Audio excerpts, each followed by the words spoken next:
Begin the Committee on Professional Conduct meeting with a roll call. Alicia Burhow. George Familet. Michael Savoy. You have a quorum? Okay, so call to order. The first item on the agenda today is the approval of the minutes from the May 17th, 2018 Committee on Professional Conduct meeting. Do I have a motion? I move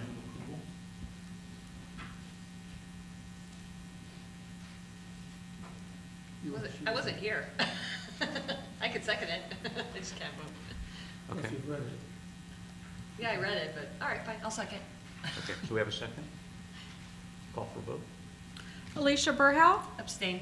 Jose Campos, Yes. George Familet, Yes. and Michael Savoy. Yes. Okay.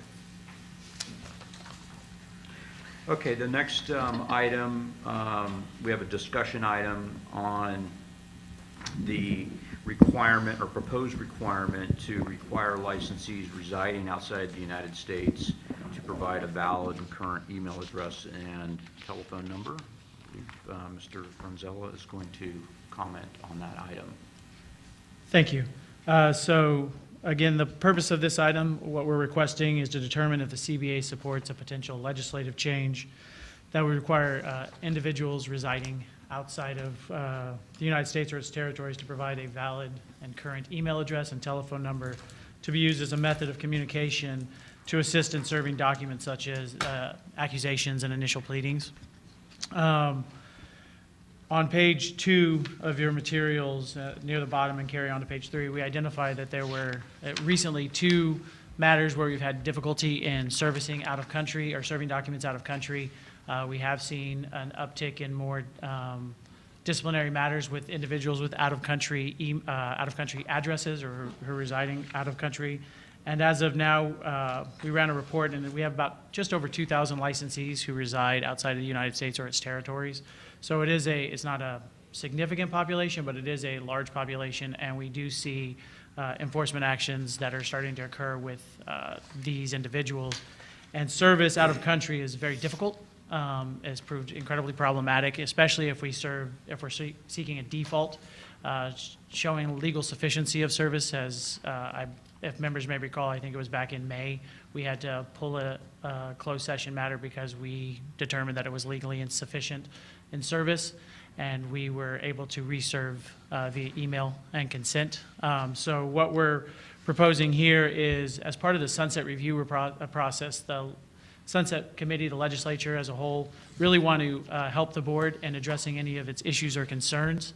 And this could be an area of concern the board may have. And we would be proposing, as part of new issues in the Sunset Review report, a legislative proposal to address this. Again, it doesn't serve, it will not, it won't act as proper service, but if we have difficulty and we have a valid email address, we can contact, and the individual, through consent, can accept service, and that would help tremendously. If we have to go through the Hague Convention or Hague Service Convention, it could take 9 to 12 months, and that's even if they will do it.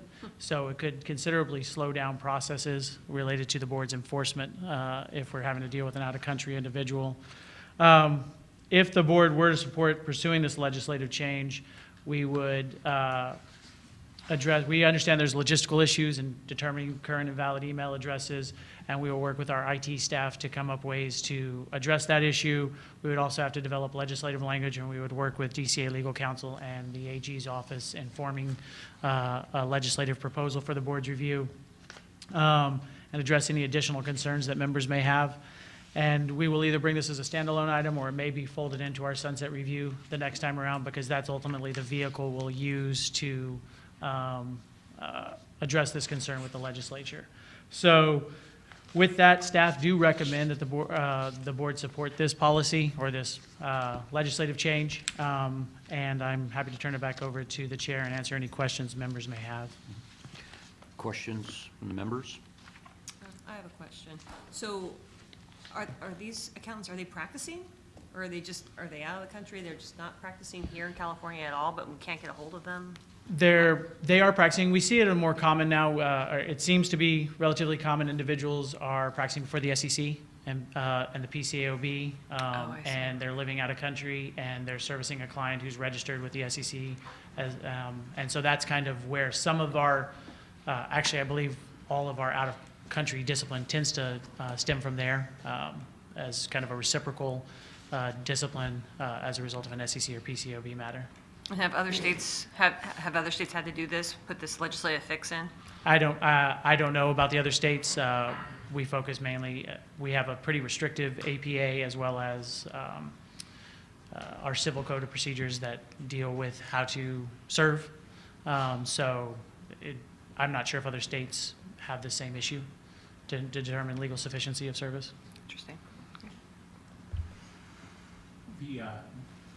So I'm supportive of the idea here, but you said you got about 2,000 licensees with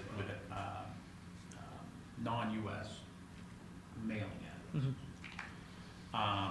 Of that 2,000, have they voluntarily already provided us email addresses? Or are all of them kind of in a position where we don't have a secondary contact? They can voluntarily provide it under, a few years ago, the board did adopt a policy to allow us to voluntarily do that. We do collect that. I would have to go back to IT to see how if they are at this point. I don't believe they are collecting. We collect them, but we don't have a repository to put them in. And so this would require an IT solution on our end. And with those email addresses, one of the things we would have to do is validate them in some form or fashion, probably through sending them an email, getting a response back from them so that we can demonstrate that it is a valid email address to contact. So So the current collection of email addresses on a voluntary basis doesn't give us a path No. for these situations. And I guess the original question was, if somebody provided something voluntarily and if you were tracking it somewhere, would that be bolster your position in terms of providing notice or whatever on these? yeah, with the voluntary one, I think when we initially did that, it was for purposes of update publications, and we were at that time, there seemed like a breeze implementation in the future. So we were starting to collect email addresses, and we just haven't then turned around and populated them into anything that would allow us to determine if the out-of-state individuals are in fact providing them. This would place that requirement on them Yeah. as opposed to voluntary. I guess the question I'm not spitting out very well is there a difference between being compelled under some law to provide an email address and providing it voluntarily? Yes. In terms of your legal basis for Yes. notice? Okay. You note in your write-up, so I guess the medical board did something similar. Are there any other boards that did that, or is that the only other one that's taken a similar action? Does everyone else rely on, I guess, what was the Hague rules, if you will, in terms of service and process those issues? As far as I know, the medical board is the only one who has a mandatory, and it may be more related to their Breeze program. Eventually, mandatory emails probably will manifest themselves when the board moves over to some type of online business modernization, something similar to Breeze. At least for purposes of using that system, they'll have to provide the email addresses. I believe medical board had that in mind, but I don't know for certain. I don't believe there's generated from out-of-state discipline. I think CPAs are somewhat unique. The profession probably has a larger volume of out-of-state or out-of-country licensees because of the ability to practice pretty much worldwide and the global economy, as opposed to something like even the medical profession residing out of country and then actually practicing. Coming at it from a different angle, is there any other reasons why, besides this particular issue around service and for out of country, that we would want to compel and have email addresses for all CPAs, whether they're residing in the U.S. or outside of the U.S.? Aside from, it would offer the board another methodology to communicate with the individual. Obviously during license renewal, when we have deficiencies and need to remedy. We do get a lot of return mail, even from individuals who reside in state or in country, and it would provide us another opportunity to have another method to communicate with them. But I think the board or staff were taking a pretty narrow focus with the out of country because that's where we saw the issue as it related to enforcement. But having email addresses would provide another methodology for contact. Mind if I add something? Sure. I just want to make sure that it is clear that I think it would be a great idea, by the way, for the board to be able to collect email addresses. But just because the board might someday be able to collect, require people to provide an email address, that doesn't solve the service problem. Like, you still have to serve officially according to the law because that would require a lot of other laws being changed along the lines, but this would just be another way to reach out to the licensee. And also, and just in case it wasn't clear, as far as I know, the medical board is not authorized to serve notice via email. So the only authority that they have, as far as I know, because I've checked, and is just that they are authorized to require people to provide an email address, and that's as far as it goes. I have just one other quick follow-up to Mr. Campus's question. So in terms of, would these CPAs be required to tell us that they're leaving the country? That sounds weird, I know. So, or is there going to be a component that's in, if we go ahead and certify this law or, authorized to do this, is there going to be a component where it says, hey, if you're going to leave the country, you have to give us an email? Yeah, we'll work through the majority of the logistical issues, but we'll work through the logistical issues when we bring it back to the board in September or in November as if the board supports this. But I could see renewal applications and other documentations indicating if you're moving out of country, you have an additional requirement in providing an email and telephone number. So I don't see that as being an impediment, and it'd be something we would be checking for and dealing with as part of the logistical issues that we would implement as part of this process. I think the safer approach, because I don't know that we necessarily want to specifically require only people who are moving out of the country to tell us that they're moving out of the country, because I understand your concern about that. I think the safer way to go would be to require all licensees. Right. So that you're not discriminating against anybody or by appearance or. Well, I'm just thinking accident. consumer protection. I mean, if a CPA decides to, leave the country and there's an issue with a current client that's currently stateside. Right. Well, but if every licensee is required to provide an email address, it doesn't matter where you are. Right.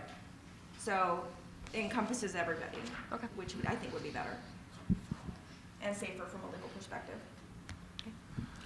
Yeah, I would move along the lines of the recommendation that rather than limiting it to those that might reside outside of the U.S., making it for all CPAs. I'll second. Okay, we have a motion. Any other comments from members? I mean, I guess the only, I saw the comment that we had a concern last time that the board dealt with this enforcing about enforceability of that. And so maybe the reason we were looking at it more narrowly is around that enforceability question, or maybe there's been, but that'll be good to understand when you come back with additional information on this. Absolutely. Well, I think part of the problem is you can't require people to have a computer, and that's why there's a lot of requirement that we still accept like paper applications for things, is because not everyone has access, even though probably all CPAs do. But I think that's the rationale behind it. Okay. Further comment? Okay. Any comments from the public? Okay, I'll call for a vote. Michael Savoy, Yes. George Familet, Yes. Jose Campos, Yes. and Alicia Burhow. Yes. Motion passes. Okay, moving on to our next agenda item. Any comments from the public? Any items for the next meeting? Okay, I think we will adjourn.